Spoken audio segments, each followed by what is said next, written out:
नमस्ते नमस्कार, मैं हूं कपिल निर्मल और आप देख रहे हैं कपिल निर्मल फिल्म्स। आज इस वीडियो में हम आपको लेकर चलेंगे जयपुर से श्री गोवर्धन जी परिक्रमा दर्शन हेतु।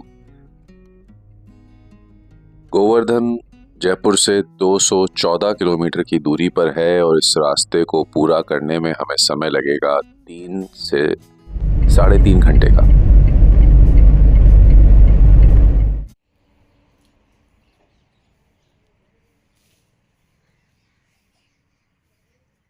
यहाँ हमने एक छोटा सा ब्रेक लिया है जहाँ पर हम पियेंगे कड़क चाय, जो कि कुल्हड़ में सर्व की जाती है। और आने वाले रास्ते में या इस पूरी यात्रा में चाय बहुत पी जाने वाली है, क्योंकि आप देख सकते हैं चारों तरफ धुंध छाई हुई है, कोहरा है और ठंड के इस माहौल में चाय के बिना रह पाना मेरे लिए तो थोड़ा मुश्किल होता है।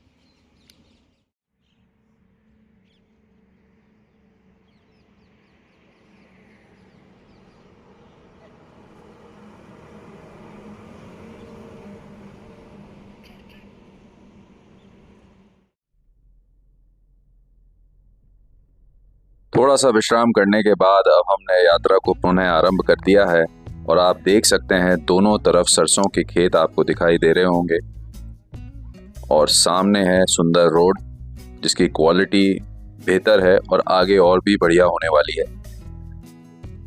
ऐसे दृश्यों को देखकर कई बार मन करता है कि रास्ते में थोड़ा रुका जाए और उस जगह को महसूस किया जाए, एक्सपीरियंस किया जाए, जो कि अब हम थोड़ी देर बाद करने वाले हैं।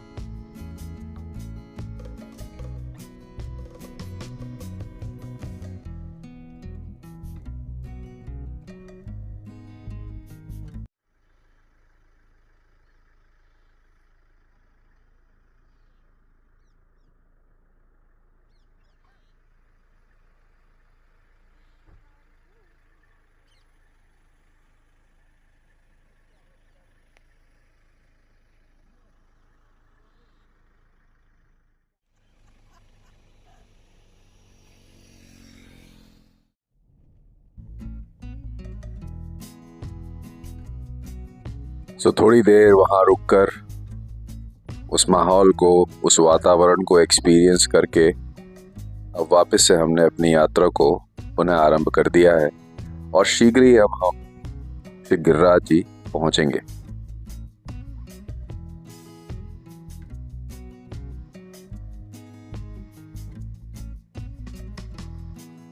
और श्री गोवर्धन जी की श्री क्षेत्र की जो सीमा है वो अब आरंभ हो चुकी है। होटल में सामान रखने के बाद थोड़ा सा विश्राम करके अब हमने अपनी यात्रा को आरंभ कर दिया है। ये यात्रा 21 किलोमीटर लंबी होती है, जिसे 2 भागों में बांटा गया है, एक बड़ी परिक्रमा और एक छोटी परिक्रमा। और सामने आप देख सकते हैं दान घाटी मंदिर। वैसे तो ऐसा बताया जाता है कि जब आप परिक्रमा शुरू करें तो उससे पहले आप दान घाटी मंदिर जाते हैं, भगवान के दर्शन करते हैं और उसके पश्चात अपनी यात्रा को आरंभ करते हैं। पर हमने तो बस पूरे जोश में रहते हुए सीधी अपनी यात्रा ही आरंभ कर दी। पर हाँ, जब हमने यात्रा को कंप्लीट किया उसके बाद हमने भगवान के दर्शन अवश्य किए, वो आपको हम आगे दिखाएंगे।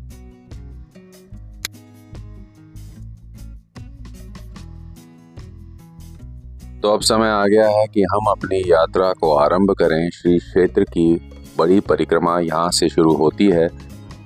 यहाँ पे आप दंडवत प्रणाम करते हैं और उसके बाद अपनी यात्रा को आरंभ करते हैं। आप भक्तों का समूह तो देख ही पा रहे हैं, सामने है दान घाटी मंदिर।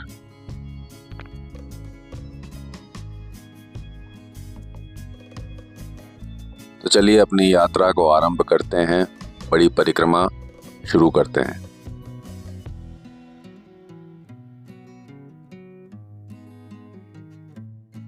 होटल में हमें बताया गया था कि आप जूते चप्पल पहनकर परिक्रमा ना दें, नंगे पैर दें। तो एक तो वो चीज़ बताई गई थी, फिर और दूसरा एक ऑप्शन ये दिया गया था कि आप चाहें तो मोज़े पहन सकते हैं, सॉक्स पहन सकते हैं। तो हमने वही ऑप्शन ऑप्ट किया और सॉक्स पहनकर हमने ये पूरी जो यात्रा है, जो पूरी परिक्रमा है, उसे पूर्ण किया।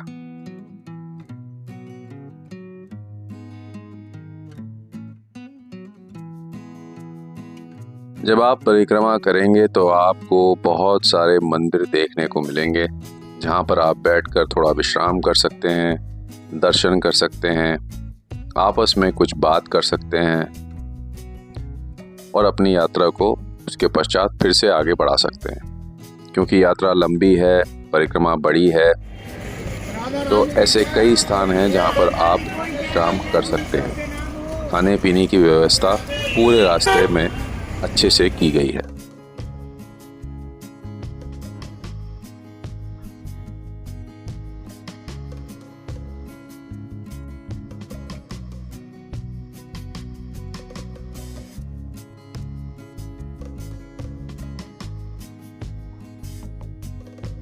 ये आप देख सकते हैं गोवर्धन पर्वत को, जिनकी हम परिक्रमा कर रहे हैं।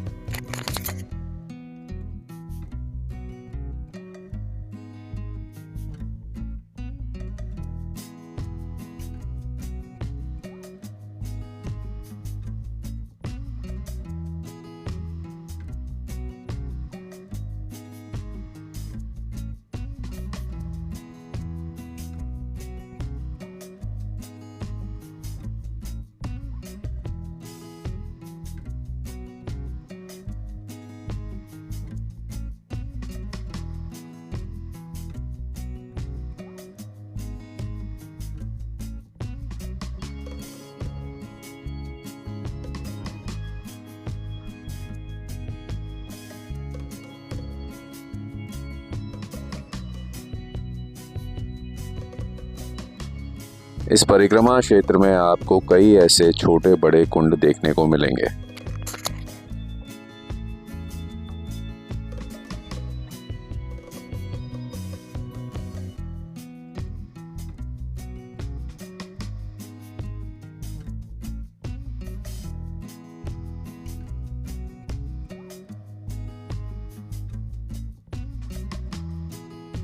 तेरा बॉयफ्रेंड हो गया, दूनी जाके दवाई दे जा।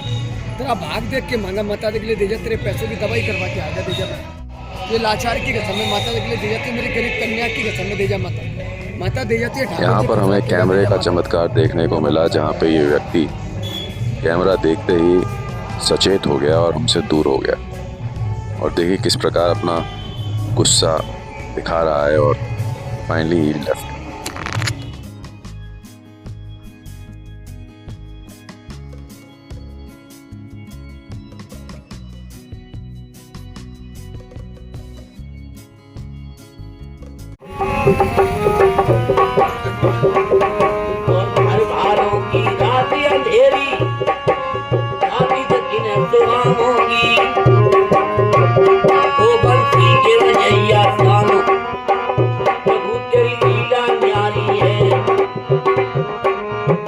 गोवर्धन परिक्रमा 21 किलोमीटर लंबी है।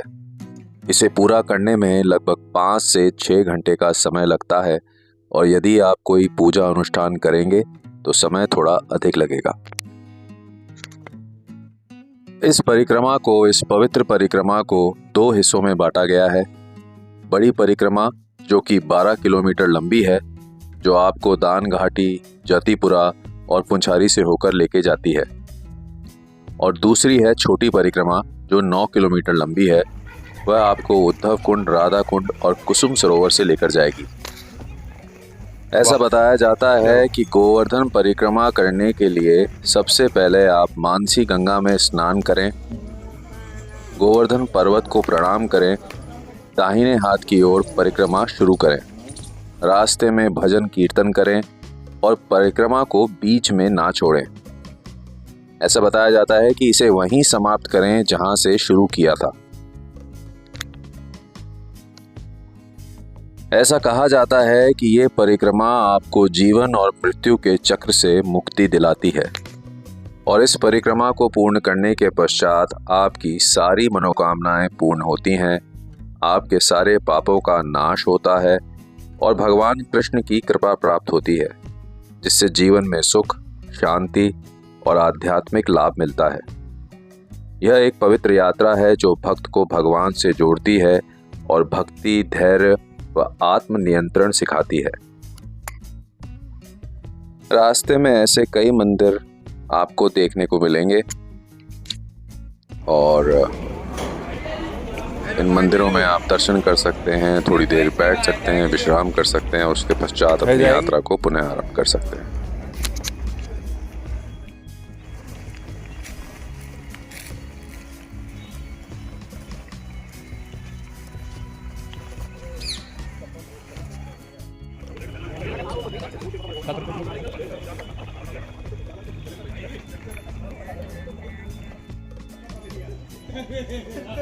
कुछ देर चलने के बाद यहाँ हमने थोड़ा विश्राम किया। सामने आप देख सकते हैं विश्राम गृह जो अभी हाल फिलहाल बंद है। यहाँ से शुरू होती है राजस्थान राज्य की सीमा। परिक्रमा क्षेत्र का 1.5 से 2 किलोमीटर का जो एरिया है वो राजस्थान राज्य में आता है और अभी इस समय हम राजस्थान में प्रवेश कर चुके हैं।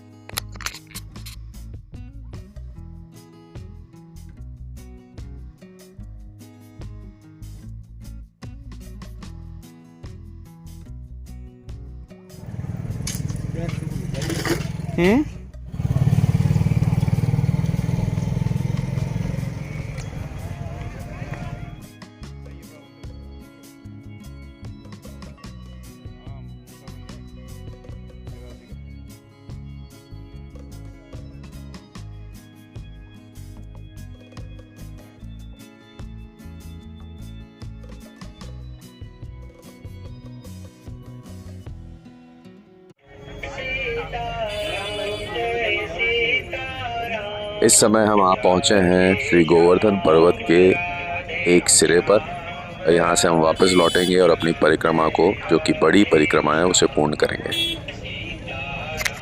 केले 20 रुपए किलो, केले 20 रुपए किलो, 100 के 5 किलो, 50 का 2.5 किलो केले खिलाते चलो गाय बंदों को केले पर।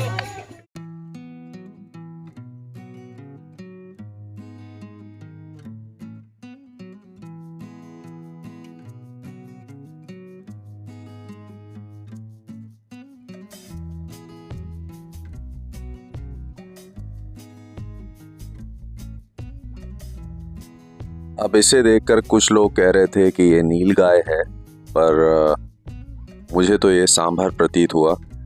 आप बताइएगा कि ये कौन सा जानवर है।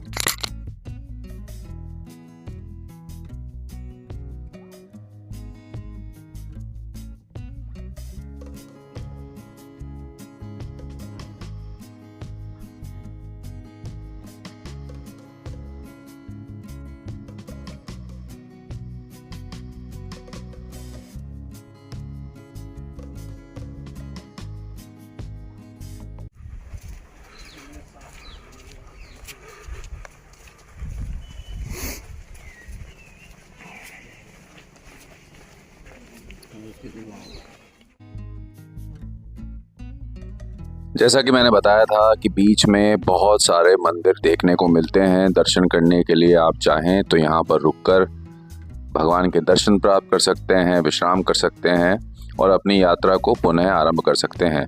ये सामने गोवर्धन पर्वत की शिला की पूजा हो रही है और नाम मुझे एग्जैक्टली याद नहीं आ रहा है इस मंदिर का, इसलिए मैं आपसे क्षमा प्रार्थी हूँ।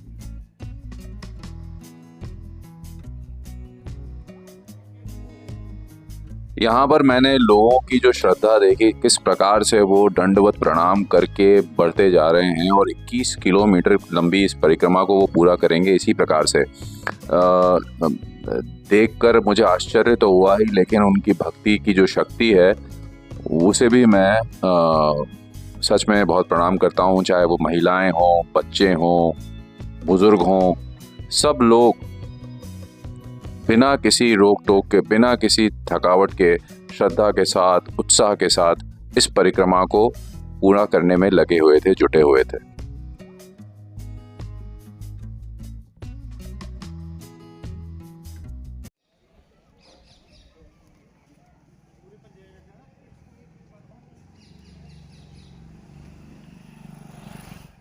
और ये एक पुराना मंदिर था और यहाँ से अब थोड़ी ही देर बाद हमारी पहली जो बड़ी परिक्रमा है वो पूर्ण होगी और हमारी दूसरी परिक्रमा जो छोटी परिक्रमा है वो चालू होगी। पर मैं आपको ये बताना चाहूँगा कि पहली परिक्रमा पूर्ण होने के बाद मुझे ऐसा प्रतीत होने लगा कि मेरे पैर में बहुत दिक्कत आ रही है, तकलीफ़ हो रही है, क्योंकि मैं नंगे पैर चलने का या इस प्रकार मोजे पहन के चलने का आदी नहीं था। तो मुझे समझ आ रहा था कि अब ये जो दूसरी परिक्रमा है इसे पूरा करने में थोड़ा संघर्ष होने वाला है। पर अपन ने तो भगवान का नाम लिया और चलते रहे और बस यही मन में इच्छा थी कि किसी प्रकार बिना रुके ये परिक्रमा आज ही पूर्ण हो जाए।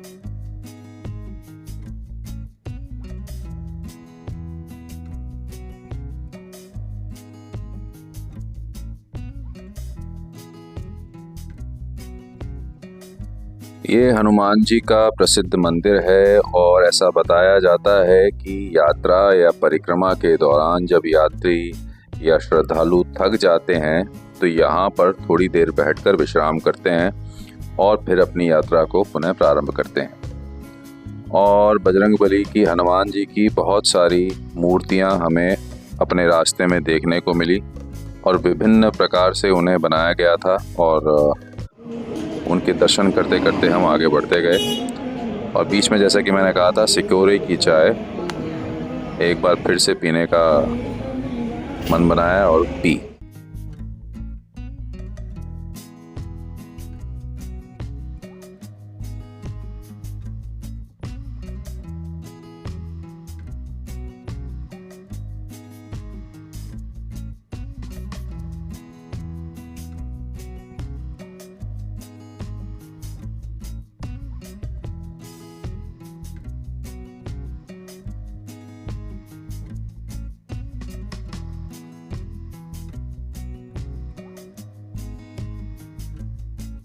गिरिराज जी की या गोवर्धन पर्वत की जो परिक्रमा है वो 21 किलोमीटर की है, यानी कि 7 कोस की। और यदि आप ब्रज भूमि की, जो ब्रज क्षेत्र है जिसमें मथुरा, वृंदावन, बरसाना इत्यादि जो दूसरे गांव हैं, उन सब की आप परिक्रमा करते हैं तो वो होती है 84 कोस की। तकरीबन अंदाज़न मैं बता रहा हूँ 250 किलोमीटर।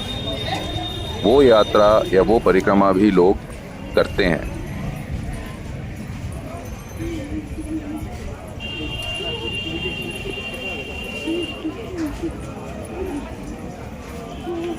सुबह 9:30 बजे हमने अपनी यात्रा को आरंभ किया था और शाम के 6 बज गए हैं और अभी हमारी दूसरी परिक्रमा चल रही है। अब थोड़ी ही देर में हम पहुंचेंगे राधा कुंड।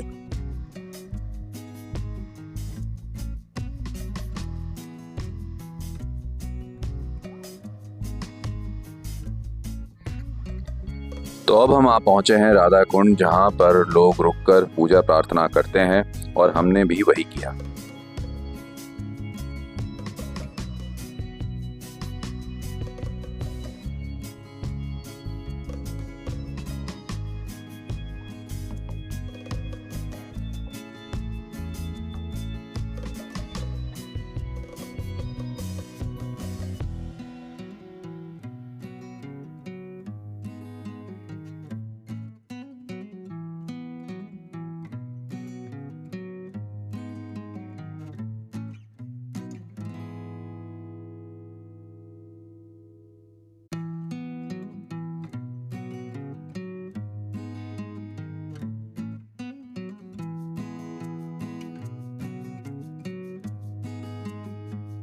हम हैं श्याम कुंड पर और आप देख सकते हैं राधा कुंड की तरह यहाँ पर उस प्रकार भक्तों का तांता या भीड़ नहीं है। आप चाहें तो यहाँ पर भी रुककर पूजा पाठ कर सकते हैं।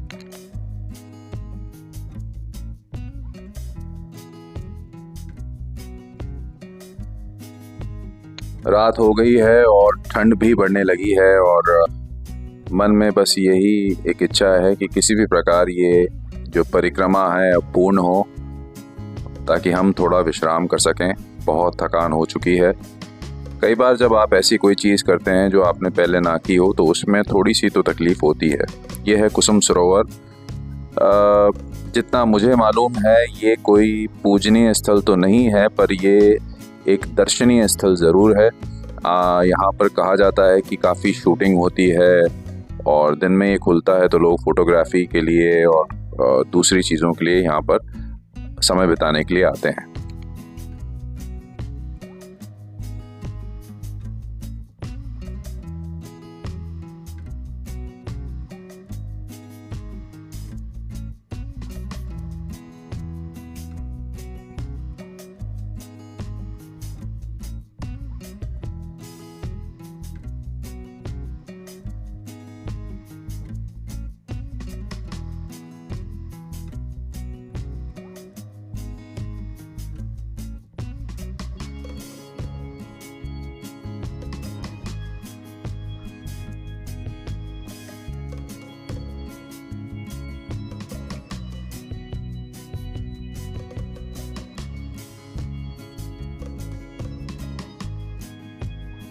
भगवान की कृपा से हमारी जो 21 किलोमीटर की परिक्रमा है वो अब पूर्ण हुई। हम वहाँ पहुँचे हैं दान घाटी मंदिर। अब करेंगे हम भगवान के दर्शन।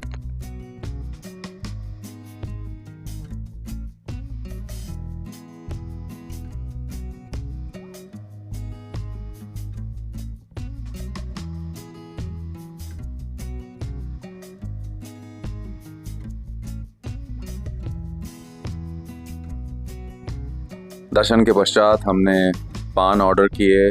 बढ़िया पान थे, खाने में बहुत ही आनंद आया। पर ये पान हम खाएंगे खाने के बाद।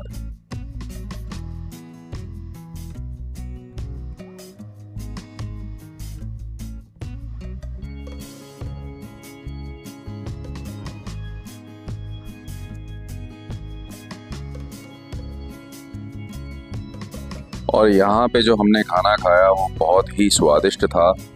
गरम गरम दाल, आलू की सब्जी और चूल्हे की रोटी, साथ में हरी चटनी।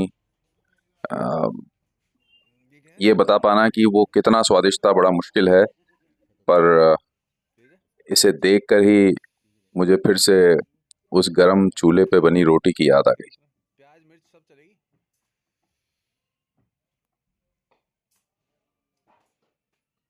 राधे राधे। हाँ लूकी आती भाई। क्या बात है, क्या बात है। रात को विश्राम करने के बाद अब समय आ गया है कि हम गोवर्धन से आगे बढ़ें और बरसाना की ओर अपनी यात्रा को लेकर जाएं। उससे पहले हम यहाँ रुके और यहाँ ये पेड़ी की पुड़ी पहलवान कचौड़ी वाले के यहाँ हमने खाई और बहुत ही स्वादिष्ट थी। ये आप देख सकते हैं किस प्रकार ये बनाते हैं। इसमें इन्होंने ये अजवाइन का पानी और 2-4 और इंग्रेडिएंट्स इंक्लूड किए और बहुत ही टेस्टी थी ये। You can see it. And कई बार कहते हैं ना, जो खाना देखने में अच्छा लगता है वो कई बार स्वाद में भी उतना ही अच्छा होता है।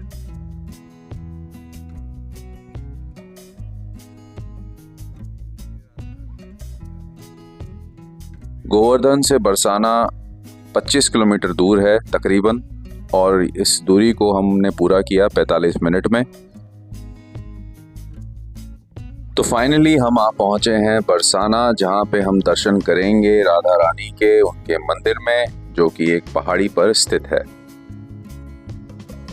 मंदिर तक पहुंचने के लिए आपको थोड़ी चढ़ान चढ़नी पड़ेगी। यदि आप चलना नहीं चाहते हैं तो मोटरसाइकिलों की व्यवस्था की गई है। टैक्सीज भी ऊपर मंदिर तक जाती हैं, तो ऐसा नहीं है कि आपको पैदल चलकर ही जाना है। अच्छा, दूसरी तरफ से यहाँ पे रोपवे की भी सुविधा है।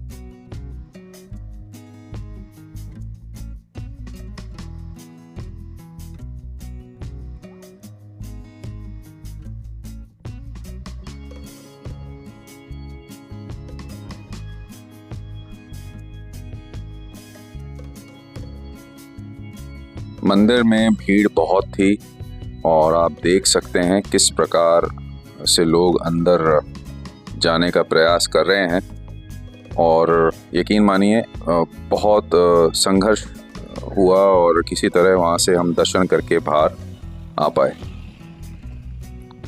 ये है पार्किंग क्षेत्र बरसाने का, जहाँ पे हमने अपनी गाड़ी को पार्क किया था।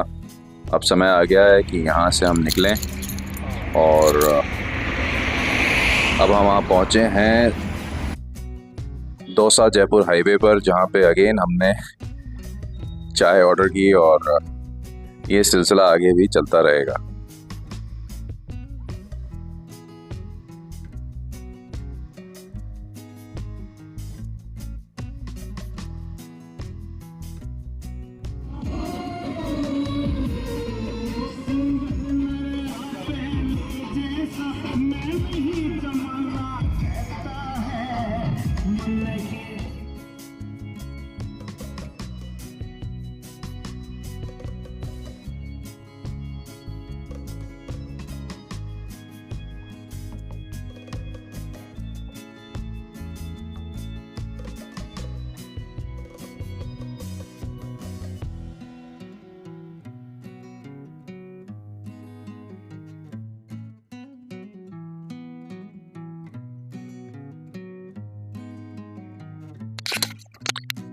और ये आ गई है हमारी यात्रा की अंतिम कड़क चाय कुल्हड़ में।